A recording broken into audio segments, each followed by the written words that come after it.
नमस्कार. दिनांक 23 ऑगस्ट. कथेचं शीर्षक आहे उतावळा सो बावळा. फकिरी मागण्यासाठी आलेल्या यवन शिपायाच्या ताटातील पैसे महाराज परत ताटात टाकू लागताच त्यात वाढ होऊ लागली. ते पाहून तो शिपाई आनंदाने ओरडला, महाराज, पैसे जने लगे. त्याबरोबर पैसे वाढण्याचे थांबले आणि ताटात पहिल्या इतकेच पैसे राहिले. संत महंत स्थितप्रज्ञ असतात, त्यामुळे ते कधीच विचलित होत नाहीत. उदयकाली सविता रक्त अस्तमानी तैसेची शोभत, संपत्ती विपत्ती कालात एक रूप महंत ते.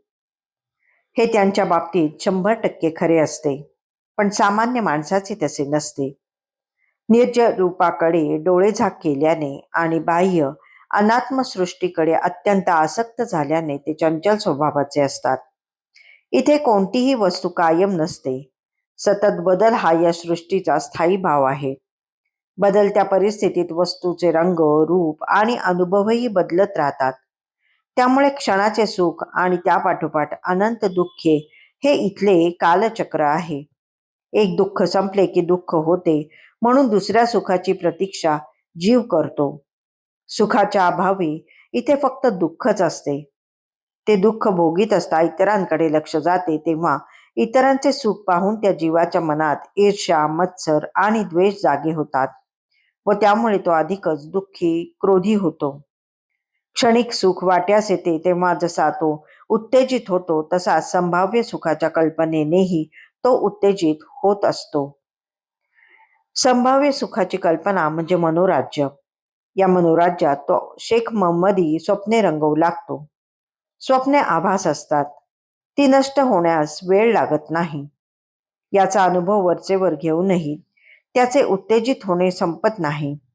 अज्ञान आणि अविद्या ही याला कारणीभूत असतात. या पार्श्वभूमीवर या लीलेचा अर्थ पहावा. फकिरी मागावयास निघालेला यवन शिपाई हा सामान्य प्रापंचिक आहे.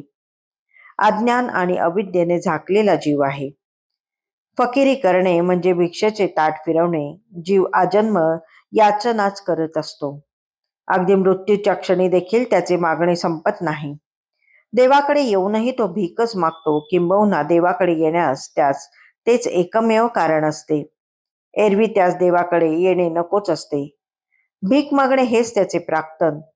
प्रत्येक मागणीतून तो स्वतःचे प्राक्तन घडवीत असतो. त्याच्या ताटात थोडेफार सुखाचे क्षण असतात. ते सुखाचे क्षण फक्त देव त्याच्यासमोर मोजून दाखवतो. वरचे वर मोजण्याने म्हणजे सुखाच्या कल्पनेने तो उत्तेजित होऊन मनोराज्यात रमतो. त्याला सुखात वाढ झाल्यासारखे वाटत राहते. देवापेक्षा त्याला आभासात्मक सुखाचाच मोह अधिक होतो आणि तो सुख सुख म्हणून नाचू लागतो. त्याला वास्तवाचे भान यावे म्हणून देव हात आखडता घेतो. पेटती उदबत्ती गरगर फिरवल्यावर जसे पेटत्या टोकाचे वर्तुळ दिसते व ते थांबताच फक्त बिंदू मात्र टोक दिसते, तसेच इथे होते.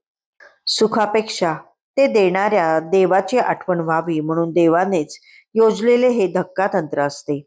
देवाची आठवण होणे म्हणजे निजरूपाची आठवण होणे.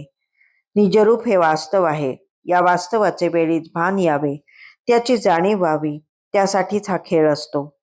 ते भान, ती जाणीव झाली तर ठीकच, नाहीतर आहेच आपले प्राक्तन भीक मागण्याचे, मनोराज्यात रमण्याचे, उत्तेजित होऊन स्वतःची वंचना करण्याचे.